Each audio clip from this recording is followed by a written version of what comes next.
Okay, everybody. Hello. Welcome to Latter-day Struggles.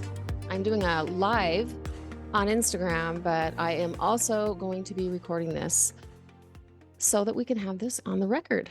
And I'm just responding mostly because many of you actually reached out to me yesterday about the news that Latter-day Saint women were going to be, starting immediately, able to be in Sunday school presidencies. And some of you wanted to know if I had any comments on this. And as I mentioned in the Instagram reel last night, of course I have comments on this. I always have a lot of thoughts.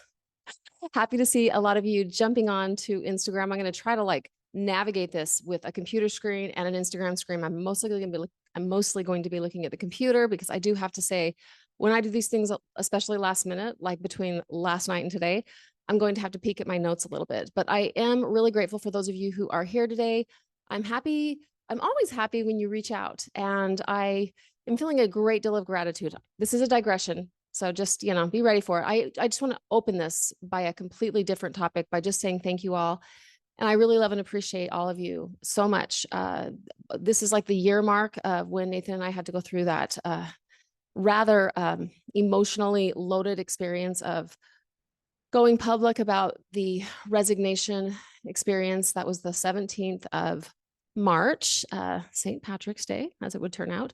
But yeah, having just reflected a lot this week on all that we have, been through and what we're still experiencing, but also how this feels to me exactly on schedule. In other words, I feel very, very excited about the work that I get to do here with you. And I am very, very excited about the direction that we're going. And I could not do this, nor would I do this without your love and support. And so very, very grateful and excited to move forward with you on this. And that's one of the reasons why I do try as best as I can to pivot when something like this comes out, because I want as much as possible to, I have a couple of motives, I guess. One of the things that I want to do personally is I'm always striving to embody and practice mature, measured, a mature and measured way to look at these things. I think in my earlier development, I guess sometimes even in the here and now, I sometimes might jump right into my old black and white thinking. And yet at the same time, what I believe in is that each time we experience something and then strive to slow down a little bit, activate our higher consciousness, move into our higher selves, we can begin to see the world in a different way. And so I thought to myself, you know what better opportunity than right now to take a look at this topic and look at it from multiple perspectives, because that is a marker of the development of consciousness, that we are able to look through more and more lenses and better understand not only our own stance, but better understand the stance of people. And even from this perspective, I was really trying to think about the perspective of those on the side of this decision. So hang in there with me and just check in with yourself if this is making you a little bit itchy, because I'm going to be offering a couple of perspectives. Then that means you're growing. So congratulations. This is not intended to be easy. Okay. So first of all, I want to just start by reading the statement itself. It came out March 18th, 2026. Salt Lake City news release. The first presidency broadens Sunday school leadership opportunities. The adjustment will help Latter-day Saints learn and live the gospel of Jesus Christ. And here is the body of the letter itself. To improve teaching and learning in the Church of Jesus Christ of Latter-day Saints, the first presidency has broadened Sunday school leadership opportunities. Sunday school presidencies and wards can now be composed entirely of women or of men. The first presidency and quorum of the 12 apostles have determined that, effective immediately, the bishop may call a man or a woman to serve as ward Sunday school president. The first presidency said I guess that was a quote, the first presidency said in a letter to church leaders worldwide on Wednesday, March 18th, 2026. I guess back to the specific statement or the quote: if a man is called a Sunday school president, He must hold the Melchizedek priesthood, and his counselors and secretary must be male members of the ward. If a woman is called a Sunday school president, her counselors and secretary must be female members of the ward. The first presidency taught that local leaders should seek the guidance of the Spirit in determining who to call. In any given ward, Sunday school presidencies may at times be composed of men and at other times of women based on circumstances in the unit and the inspiration of leaders, they said. The March 18th update to the church's general handbook reflects this adjustment. These updates are online and will appear in the Gospel Library app in the next 24 to 48 hours. This important change gives bishoprics additional options as they prayerfully consider who should lead the efforts to teaching and learning in their wards, said Sunday School General President Paul V. Johnson. At the time of our call as Sunday school leaders in 2024, the first presidency gave us a charge, as they have done with previous presidencies, to improve teaching and learning in the church. I think that was a quote, maybe from Brother Johnson. Back to his quote. This letter is a little tricky because there's a lot of quoting of various people. So I think this is back to Brother Johnson's quote. There are many capable women and men who can help strengthen gospel instruction and foster spiritual growth. The role of the ward Sunday school presidency does not change. Each ward's Sunday school presidencies, the president and, if needed, 2 counselors and a secretary, helps Latter-day Saints learn, live, and teach the gospel of Jesus Christ. The stake Sunday school president will continue to be a Melchizedek priesthood holder and a member of the High Council. As church members continue another year of teaching and learning, Sunday School General Advisory Council member Sarah Daniela Acosta emphasizes the spiritual benefits of the adjustment. Sister Acosta, a Canadian living in Provo, Utah, who works in language training at the Missionary Training Center in Provo, said whether led by a man or woman, Sunday school presidencies will continue. Just a second. Oh, there we go. Sunday school presidencies. I'm going to start that over because I lost my speaker, just went out. Sister Acosta said, whether led by women or men, it's actually men or women, but I automatically always say women or men first. Isn't that funny? Whether led by men or women, Sunday school presidencies will continue to help members learn together, teach each other, grow in faith, and draw closer to their Savior. Members can engage in daily gospel teaching and learning of the 2026 Old Testament Come Follow Me materials. Okay, so I just finished. That was the full document of the letter that was released yesterday. And I will say to you from the gate that there are 2 topics that I think are really important to talk about. And as I got going, as you won't be surprised at, I just kept thinking of more and more things. And so I made a little executive decision between myself and Nathan, although Nathan has yet to learn about this. He will learn about it when he gets home from work today. I'm going to attack is a strong word. I'm going to tackle, maybe just as strong, but I'm going to address one of these topics today, which is the topic of what's going on with this particular call and what it means, what the motives might be. Okay. That's today's topic for this episode or this Instagram live.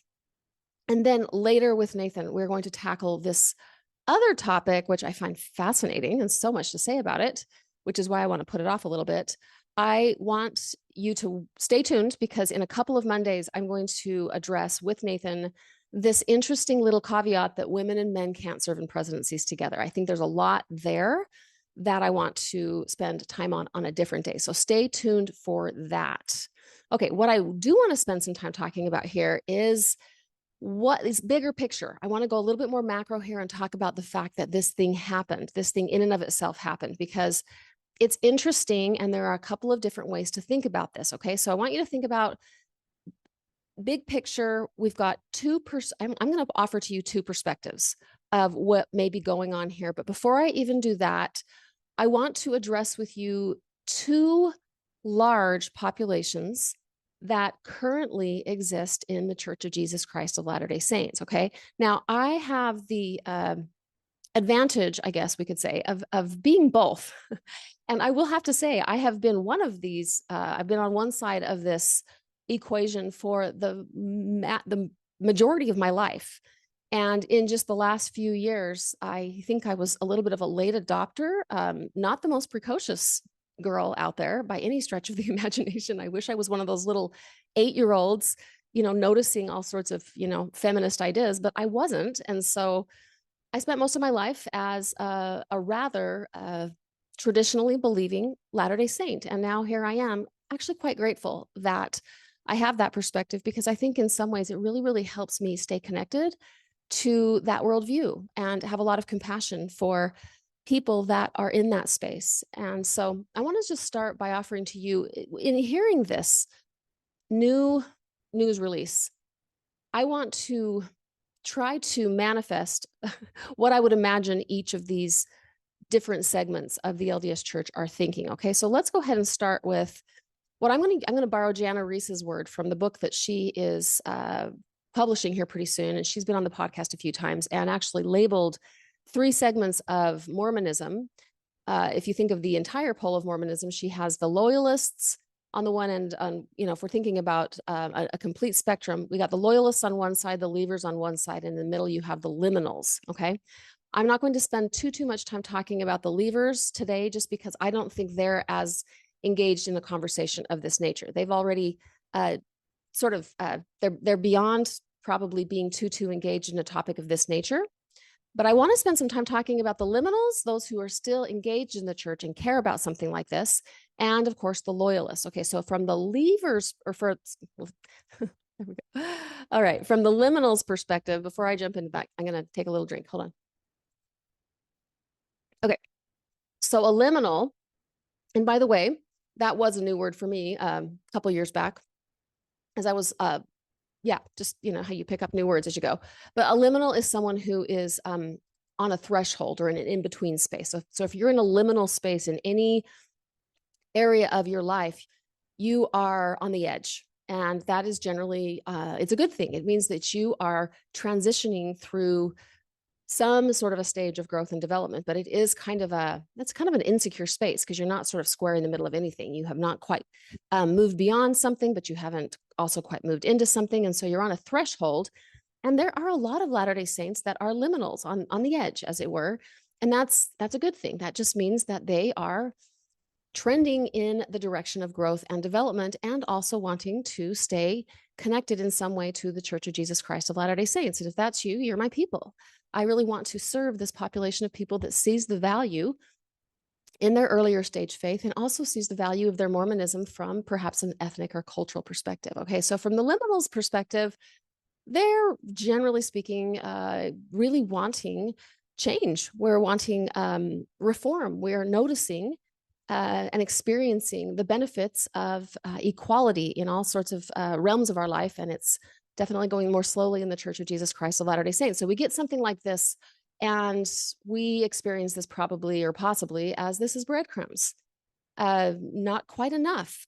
Also, I have to say, this might just be me, but this is my experience of the Sunday school presidency has been that it's sort of infamous for being the president that doesn't have to do anything. Now, again, I might be just revealing my own experience. Maybe that's quirky. I don't know. It might be fun to hear from some of you out there. It was kind of the call that one would get if you wanted to give someone a calling that seemed like it bore importance, because it's, you're a president of something, but you don't even actually really have to do anything. And somebody, one of you who wrote me a letter yesterday said, the funny thing is I've been a president, and the most meaningful thing I did was ring the bell, and then they even took that away from me. So I think that's really funny. But it is, I guess it's just out there in the zeitgeist, at least, possibly. I'm going to just throw that out there as a possibility. I don't know if I'm the only one. Frequently, when I have a sense like this and I, take a little poll, I'm generally not alone in this. Okay, another experience that a liminal might have is that this move does not mitigate my primary concern. And for so many women and men who are in a liminal space, their primary concern is their own daughters. And what they want for their daughters is to have an experience in the church like they have elsewhere out of the church. And in so many spaces in our modern day, the girls are treated the same as the boys in a lot of academic spaces, or workspaces or, other spaces in general outside of the church, right? And so they see their daughters metabolizing and perhaps even internalizing something about their worth when it is baked into the theology that the boys are different and have more responsibility and more power. That is something that is a really big concern for many, many liminal parents. And so the call to a Sunday school presidency does nothing to mitigate that concern. A liminal might also experience this as underwhelming because this call is an opportunity given and taken back by men to serve in leadership that may not really feel like leadership. In other words, it is back to kind of my breadcrumbs, which is this is more a gesture than real leadership. And also, I would imagine that a liminal would find it telling that this is only a change at the ward level and that stake Sunday school presidencies are male and are also on the high council. And so it's in some ways indicative of a gesture that is more about form and language and less about function. Okay, how'd I do for you liminals out there? Let me see. I think I missed a couple things.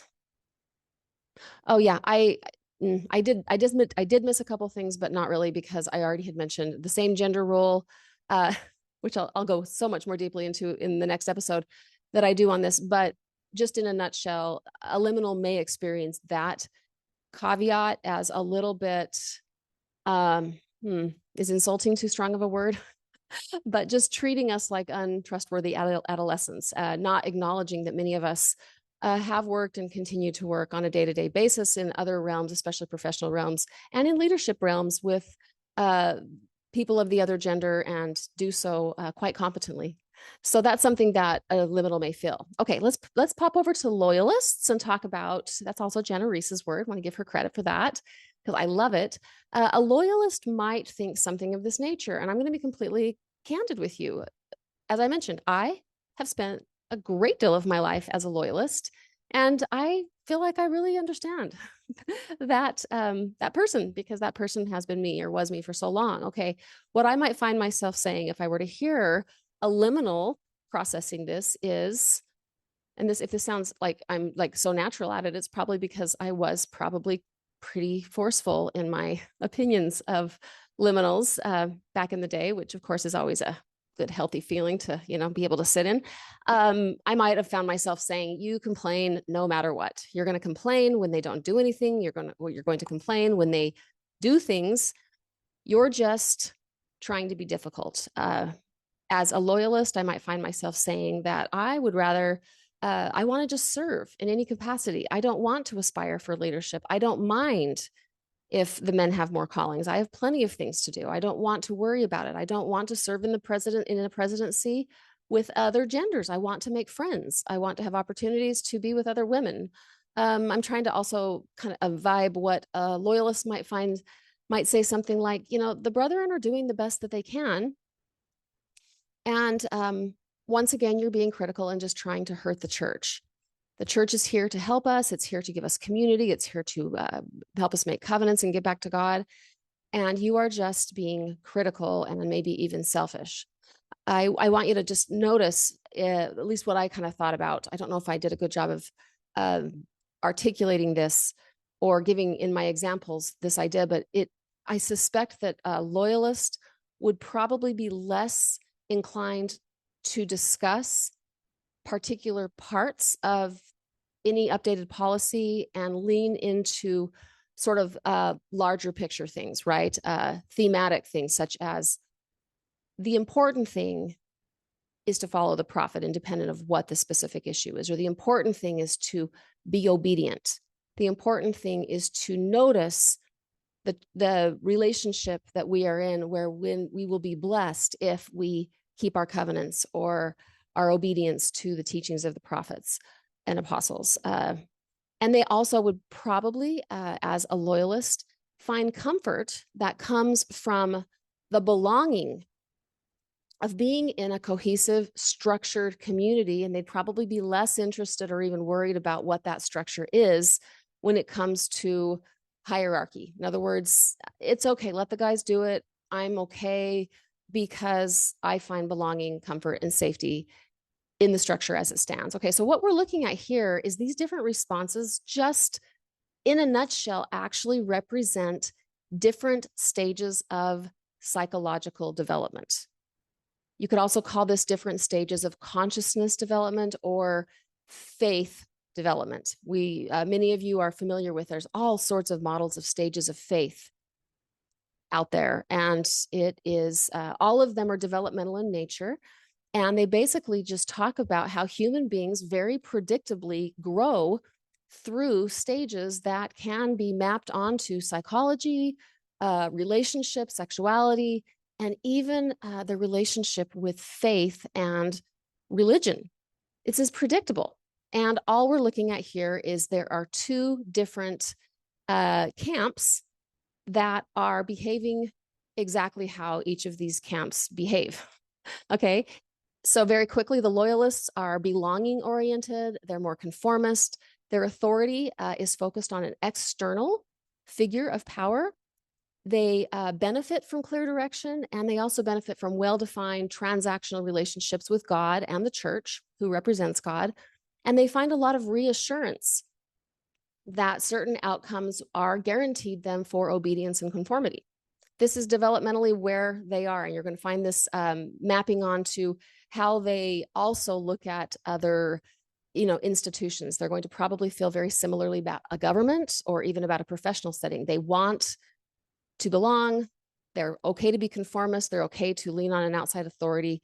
It's very predictable for this stage of development. Now, on the liminal side, they are, in fact, further down the spectrum of psychological development. This is not a value judgment or a statement about their goodness or morality. It is simply a statement about development, and that growth is on a spectrum. And in every realm of development, the loyalist version of a human being is going to become psychologically, is going to come first before one becomes a liminal. And all of us need to be loyalists and then satisfy all of the needs of our soul in that realm of development before we move into the liminal space. So the liminal is going to be fundamentally skeptical, questioning. They are more becoming oriented as opposed to belonging oriented, although to belong is what it means, is part of the definition of what it means to be human and divine. So humans that are on a faith journey, and I know so many of you so well, we experience profound pain and suffering from the loss of belonging. But as we are in this liminal space, we are in a bit of an uncomfortable growth spurt where becoming a self does take a high priority. And sometimes the price we pay, at least temporarily, is we lose some belonging as we focus on becoming. Liminals also are focused, our authority comes or begins to become more and more from within. And we benefit from opportunities to be reinforced in like the goodness of critical thinking. We challenge givens, meaning that like if there are certain things we never question because they just were, we start going, not so sure how I feel about that. And also, sort of back to the authority thing, I want to just strengthen that point a little bit. As we develop internal authority as our primary orientation, we then use that internal authority to discern credible exterior authority. So I want to very much presence that as we wrestle in our growth and development, we do not become sort of an echo chamber unto ourselves. We absolutely continue to seek with our own internal discernment what we can learn from outside of ourselves. Okay, so what's going on here in this topic is you find two camps of people that are representative of these two kinds of responses. And it does put the Q15 in a complicated position. Their church has, and I know I'm overly simplifying this, that I'm saying there are two camps. Different researchers can break it down into, they can slice it more thinly, but I think it's fair to say that these are some of the more vocal camps, right? And so the loyalists want direction and reassurance and divine guidance. The liminals want authenticity, collaboration, and accountability. Okay, And then you add on to this topic that, like, when this gets messy, when anything is even shifted just a little bit, you're going to get responses from both crowds, because the one is saying, wait a minute, wasn't this revelation? Didn't you already say, And then the liminals are like, oh, it's about time, but this isn't enough, too little, too late, right?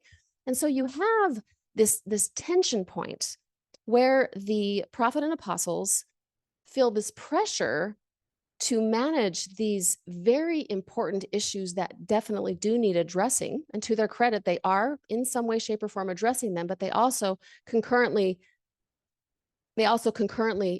feel the pressure to maintain order and unity in the organization, which, as I play this out even with you right now, it feels like an impossible task. Okay, so in order to do the impossible, or what seems nearly impossible, there is one potential path that leaders might take when they find themselves leading cohorts of people that are in different stages of development, which is probably pretty consistent across the board. No matter where you lead, human beings grow at their own pace based on their own experiences. And so there are going to be multiple phases of development in any organization that one leads. Okay, so let's just go ahead and talk about two possible paths that the prophet and apostles of the Church of Jesus Christ of Latter-day Saints may be taking, okay? Because I want to, for a moment here, assume that they are managing the tension of the liminals and the loyalists and trying as best as they can to meet the needs of both of these parties. And I know this is not done perfectly, and I can appreciate this if this is making you uncomfortable as a liminal, because sometimes it does feel that the needs of those of us on the side of reform are not being met. So I see you, I get you, okay? So stay with me on this one. But I want us to just practice not jumping immediately into simplistic binaries, okay? So if you have to do this with me, I invite you to join me in this transcending and including practice, because I think sometimes when a news report comes out, or a news release, my reflex sometimes is to sort of roll my eyes and jump into my old orthodoxy, which is black and white thinking. I'm right, they're wrong. I'm good, they're bad. I'm not going to do that right now. I want to pause and stretch my soul and try to move beyond who I, used to be, and become more critically thinking and more capable of taking on perspectives of others with whom I have a different, where I stand in a different place. Okay. I want to honor every stage of human development playing out in this particular topic. I always on this podcast try to honor that those in leadership are earnest and are doing the best they can with the information and their level of development. I also want to honor the complexity of what it would be like to have leadership of a church where there are people that have very, very different core needs. Okay, so let's just, in the spirit of giving the benefit of the doubt, let's think about these couple of perspectives, because the core question that we're playing with right now is this.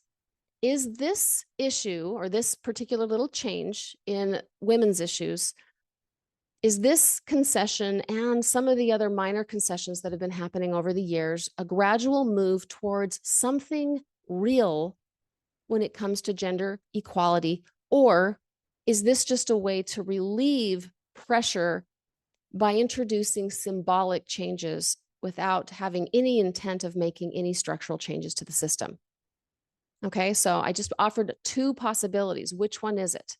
Is this slow and gradual real change, or is this symbolic change? Okay, let's just play out both of these. Okay, perspective number one, and there is some history that backs this up, that reform has happened in the Church of Jesus Christ of Latter-day Saints, and it is consistently slow. Okay, that's not just a Mormon thing. Religious systems are frequently very, very slow, and I'm going to talk at the end of this conversation about why. Okay, so reform is slow, and part of the reason why is because they're managing these polarized factions. Okay, you've got with the liminals and the loyalists. Sometimes, if we think about, well, let me think about it this way, or talk to you about it this way. when you think about real reform, generally they respond to external pressure, financial pressure, pressure in the press. And put in simpler forms, they change due to cultural pressure. And one of the reasons why I think this happens is because there is this desire to maintain cohesion, to avoid schism within the church.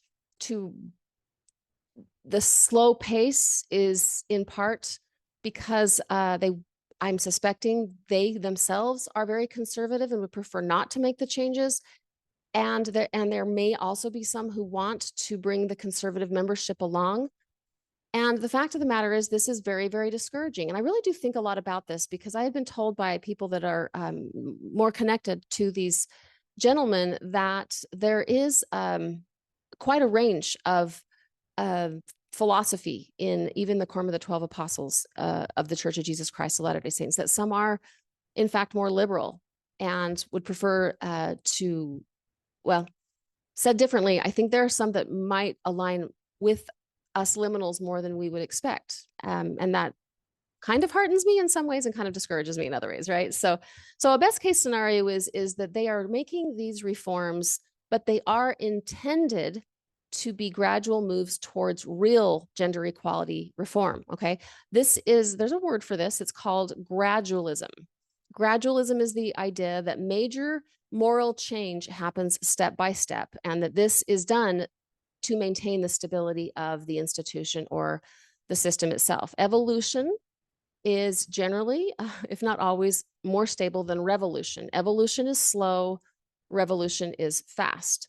When it is done effectively, those wanting progress, like the liminals, see and can learn to trust that the arc of progress is actually happening, that we are moving forward, even if at a snail's pace. And if this is done effectively, those who are uncomfortable with any change at all can tolerate the progress because it is happening so very slowly. Gradualism is not necessarily low in integrity. And I think sometimes we jump to that conclusion that this is not real, that this is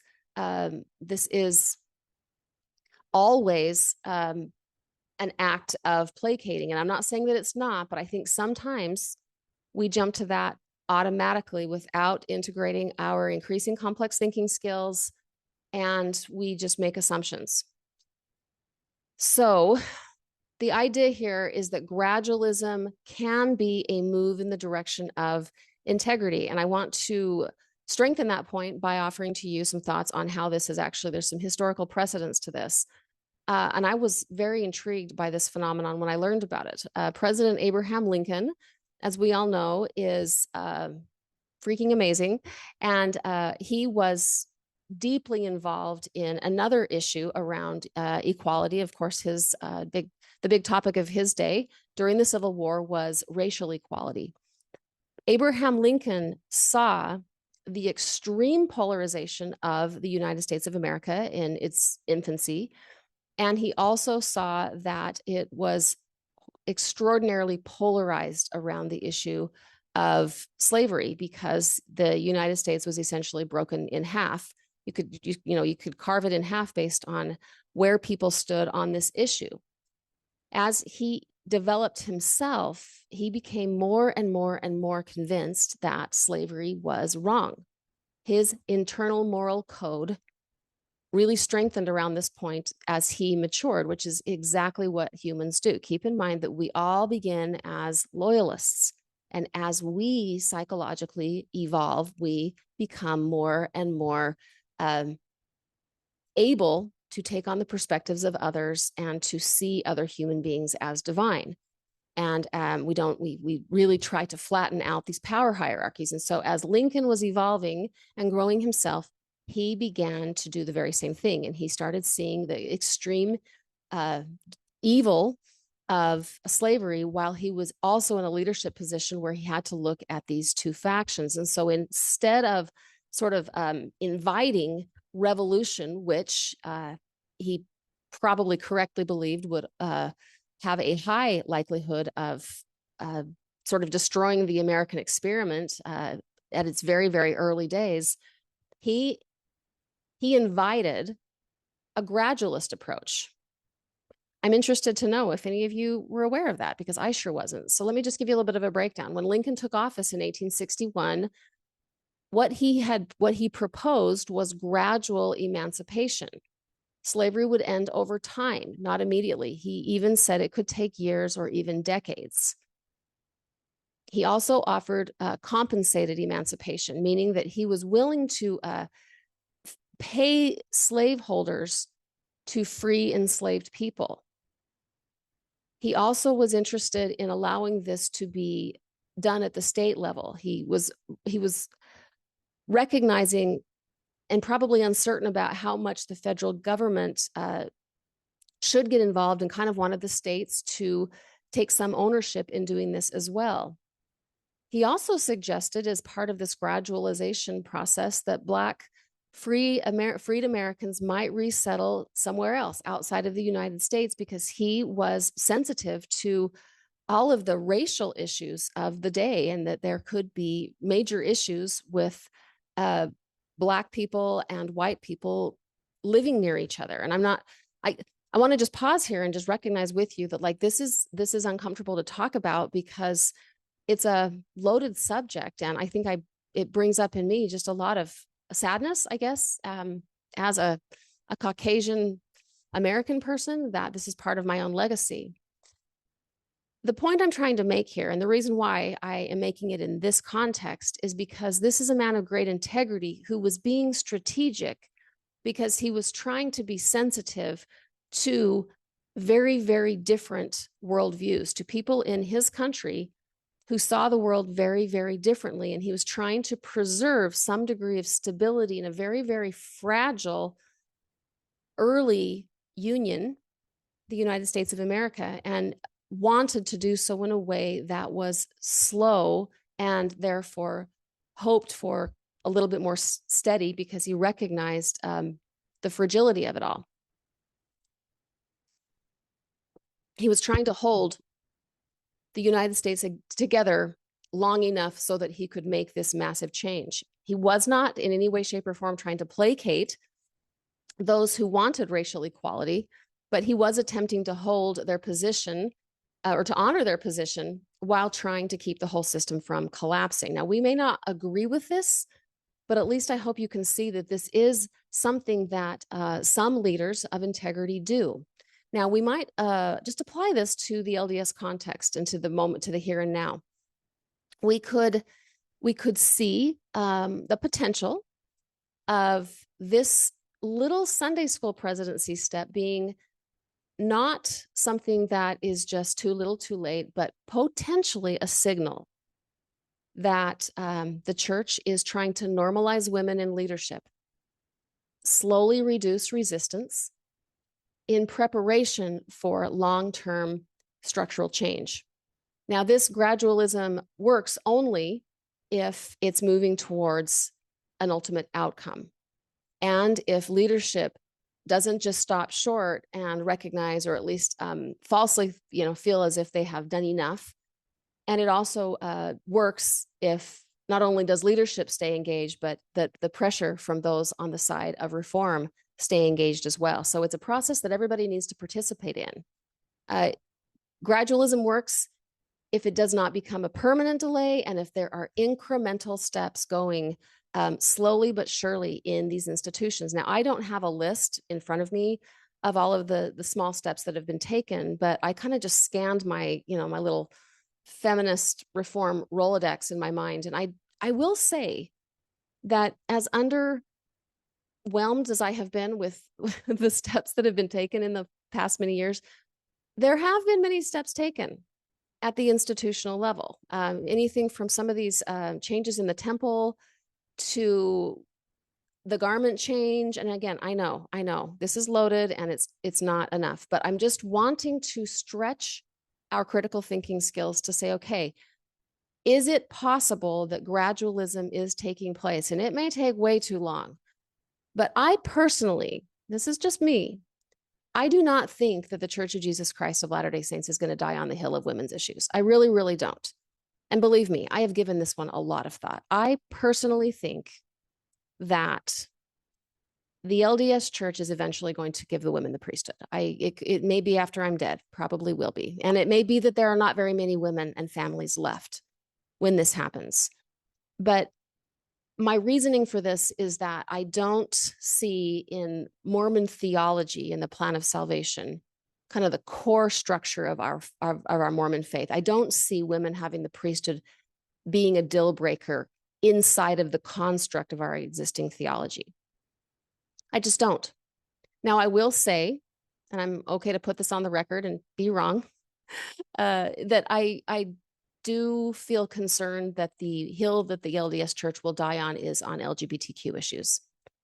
That's one that I'm willing to say that if there's one place we go down as an institution, it's that, because my sense is that if you look at the core plan of salvation, it's a man and a handful or more of women and children, and that is fundamentally the structure of like the core of our theology. And so my fear is that that will be a breaking point. I could be wrong, and I actually absolutely hope I am wrong, but that's just my thought here. Let's bounce over to perspective number 2. Okay, so we just talked about this possibility of gradualism. Second perspective is not so it's a little more bleak, but I want to weigh and measure both sides, right? Perspective 2 is a strategic placation of the liminals. And the way I want to talk about this is to reintroduce to you the concept of the near enemy. This is a Buddhist concept, and Nathan and I spent a little period of time being mildly obsessed with this. So go back to episodes 235 through 238. It's a 4-part series exposing the near enemy. And if you go just a couple months beyond that, we actually go back to it for one more episode where we decided to tackle the near enemy and the concept of Mormonism and loyalty. And I'm really proud of those episodes. So if this interests you, jump back to that. But let's just spend a little bit of time talking about how this near enemy principle could play into a second potential phenomenon that's unfolding right now as we see this primary presidency. The reason why I said that is because women are already there. So let me regroup. So perspective 2 is tackling a second potential phenomenon unfolding as this new Sunday school presidency announcement comes forward. So the definition of the near enemy from the theological perspective is as follows. The near enemy, as I mentioned, is a Buddhist concept that reform or a policy may come about in a church system that appears closely aligned with something that is true reform, but it subtly diverts from true reform in ways that ultimately delay, dilute, or prevent real transformation from happening. Okay, did you catch that? A near enemy is something that is close to real reform, but it only is it's there only for optics reasons. It's not real reform. It lacks the actual nature of reform itself. It's different than a far enemy, right? A far enemy of anything is something that is so obviously the opposite that nobody would ever mistake it as being, a move in the right direction. But if we're looking at this from the near enemy perspective, well, let me say it slightly differently. From a theological or ecclesiastical setting, like what we're talking about, when we're looking at reform that is actually a representation of the near enemy, what people will do is they will invite some sort of a change, and that change will mimic the language of genuine reform, such as use of the words like inclusion or equality, leadership positions like presidency, things like that.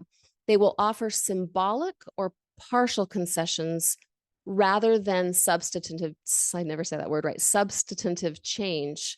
Another something that we can look for if this is a near enemy is it will function to stabilize existing power structures under the appearance of reform. Okay, I'm going to say that one more time because it looks like it's making a reform, but it actually functions to stabilize the old guard.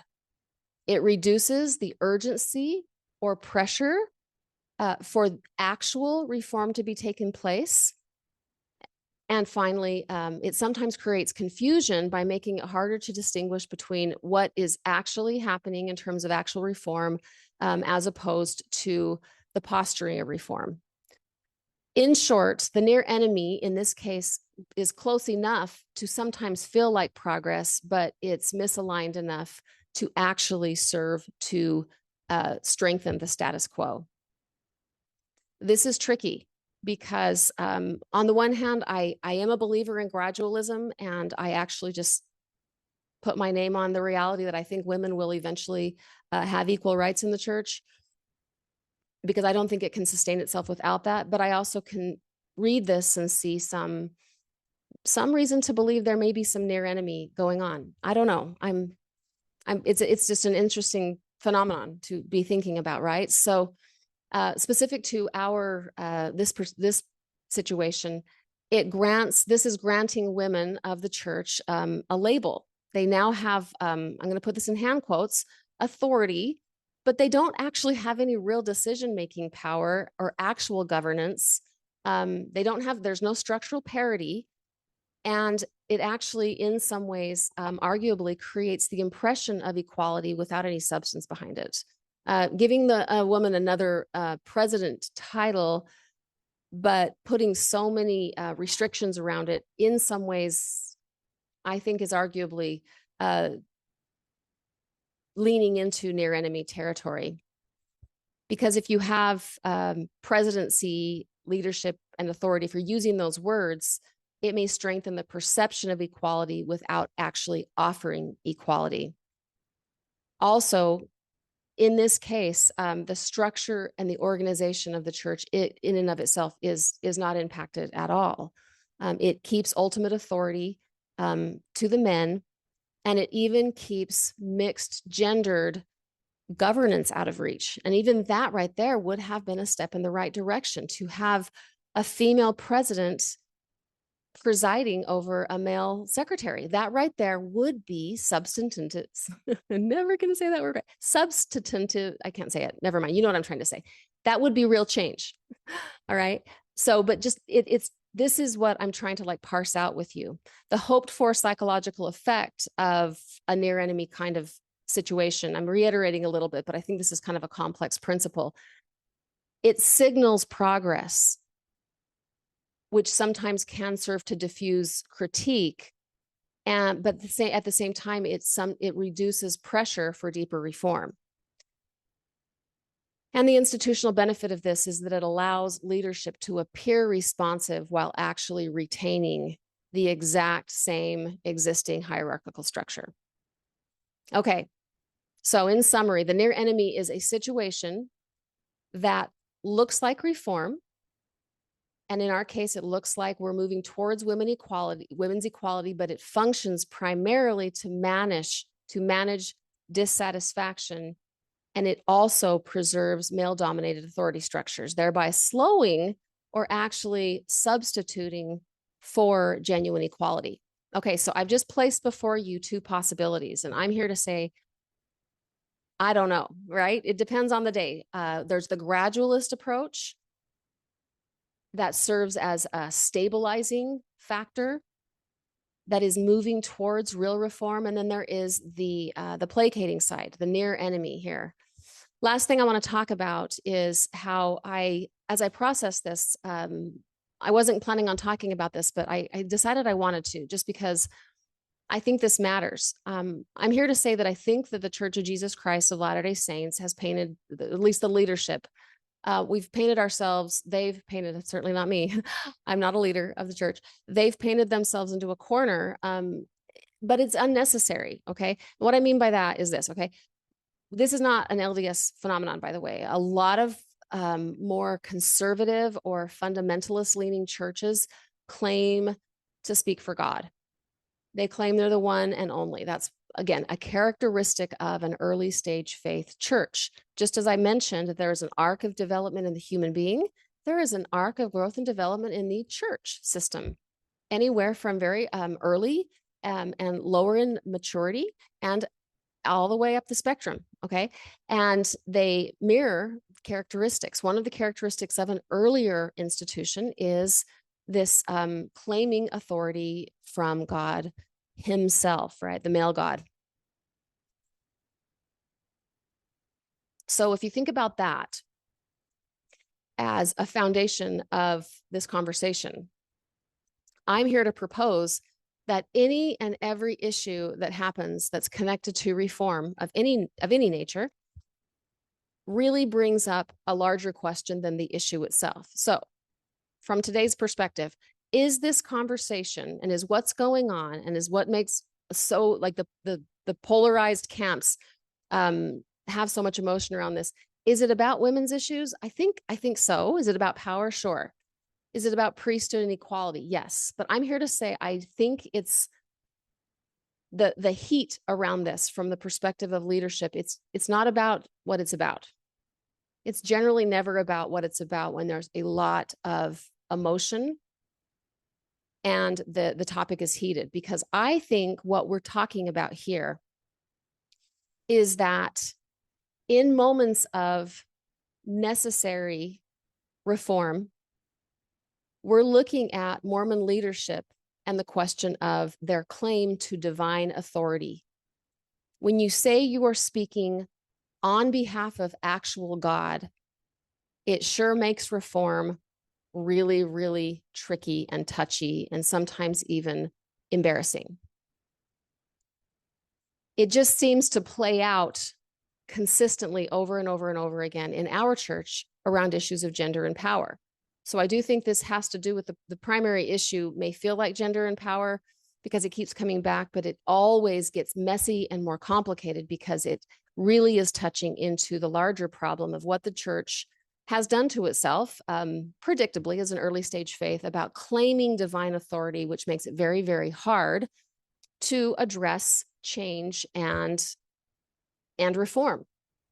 So they've kind of put themselves in an impossible position. They claim to speak for actual God, which then means that every time the writing's on the wall that something does in fact need to change, they have to make a decision. They have to either decide that God changed his mind, that they misunderstood and weren't actually receiving revelation, or they can say, and what can enter into the conversation is that the timing is unfolding or that revelation and light and truth is progressive. Okay, and let's put a star by that one because that's baked into our actual zeitgeist. Mormonism is built on this idea that we are a living church, that ongoing restoration is happening, that we are able to receive light and truth, line upon line and precept upon precept. I'm consistently baffled that we say that, but we don't seem to actually take advantage of that part of our theology in moments of necessary reform. And there might be a couple of reasons for that. A couple that I have come up with is that I wonder if those in leadership of the LDS Church hesitate because they want to preserve the perception of their ability to sort of continuously receive revelation. In other words, if they say and want these loyalists to lean on them and to trust on them as the be all end all arbiter of truth and the decisions that these loyalists are making in their life, then in some ways it starts to feel a little bit anxiety inducing for all parties involved, whether you're on the side of leadership or followership, when you also introduce the very high probability that you're not always going to get it right.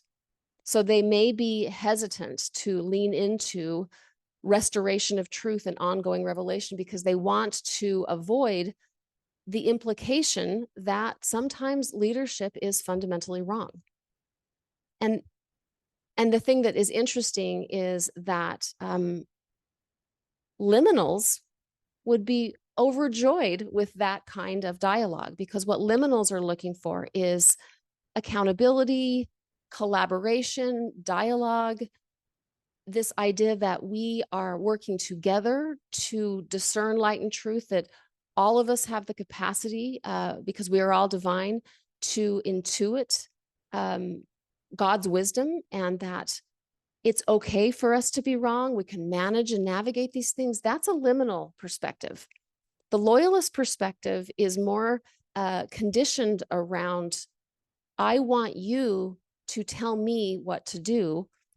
And I think because we have set this up as the end of growth and development and the height of followership and of faithfulness and obedience, it actually primes loyalists to not be prepared for or open to something that is actually baked into our own theology, as it were. It also occurs to me that it's possible that the Quorum of the 12 Apostles and the First Presidency themselves are loyalists. And so this is very frightening and uncomfortable to them, because leaning into the concept that we can be wrong, that revelation, light, and truth can unfold, that former prophets can have mystical experiences guiding the church in past days, and also lack current forms of light and truth that are much more available in our day and age. That's very hard for them to hold. And so I think in some ways they struggle with even leaning into our own theology of continuing revelation because of where they are developmentally as well. Okay, I'm ready to close because my voice is almost gone. So coming up, as I mentioned before, next we're going to finish the straight talk about the harms of patriarchy on this Monday's episode as scheduled. And then the following Monday, I'm going to tweak up my programming just a little bit, and I'm going to have Nathan and I come on and talk about this topic of women and men not being able to be in presidencies together in the Church of Jesus Christ of Latter-day Saints. And we'll just explore that a little bit. What might that mean? And how can we make sense of that from the psychological perspective? Also, I want to make you aware that, as promised, with my new live fellowship, I will open up some time for us to actually dig deeper into this very question. As promised, I give live fellowship members the assignment, or I tell them what series we're going to tackle every other week together. And it just so happens that the next one where we're gathering is talking about issues of patriarchy anyways. And so it's going to be a nice natural flow. And so if you're in my live fellowship and you have questions and you want to explore this, come ready to do that. And I'm here for you on that. If you're somebody who is still thinking about this and you want to come and join us for your first time for free, please come for your trial visit on the 26th of March. And I am so sorry, I can't give you the time. It's not in my head, and I'm tired because I've been really working on this to put this out here for you today. So it's on the 26th of March. I do happen to remember that, but we will post that on Instagram, and you can go onto my Instagram or onto latterdaystruggles.com. But please join us for that live fellowship if you want to tackle this topic interactively. I really care about creating a community of critical thinking people who want for themselves and for those around them to develop more and more spaces where we are learning how to be the most healthy, psychologically whole human beings in the context of our relationship with faith. But also, I believe that the evolution of consciousness is happening everywhere. And the way that this is practiced is by communities like ourselves coming together and practicing transcendence and inclusion. And this is a place where we can do this right here in Mormonism, where we transcend earlier worldviews, but include them as part of our larger development and include them as building blocks in who we are becoming. That right there, I think, is what discipleship looks like. It's having compassion on ourselves, where we used to be, where others are, where even our leadership is in their earnest attempts to lead, and to make sense of these things from a place of increasing love and compassion. And I think that will help with the overall struggles that we have in the LDS Church with polarization. And I want to lead out in that and invite you to join me. So if this is something that feels like it's for you, jump into the live fellowship. If you want to have do a deep dive into your own faith development, identity development in the context of your LDS faith, jump into my next group. That one starts on middle of April. That's the cohort-based group. It's curriculum-based. I'm really leaning into these things: the podcast, the live fellowship, my depth groups, and my consulting. That's what it's going to be. And I'm sticking to it. Love you all. Thank you so much for being with me. If you didn't make it all the way, this won't matter because you're not here. But I just want to let y'all know I'm going to be dropping this on the podcast too. So you can listen to this maybe a little faster. All right. Take care, y'all. Bye-bye. Thank you for listening to Latter-day Struggles. If this podcast has supported your faith journey, we invite you to explore the many ways you can continue your healing and growth with us. On our website, you'll find support and processing groups, marriage and parenting courses, and free resources to support where you are in your faith journey. You can also join Valerie in the live fellowship gatherings throughout the year, where we connect, process the podcast, and build meaningful friendships with others on similar paths. If cost has ever been a barrier, we offer podcast scholarships funded by listener donations. To explore all of these offerings, visit the link in today's show notes or go to latterdaystruggles.com. And if this podcast has been meaningful to you, leaving a 5-star review is one of the most powerful ways to help others find this work. Latter-day Struggles is proud to be part of the Dialogue Podcast Network. Dialogue Podcast Network.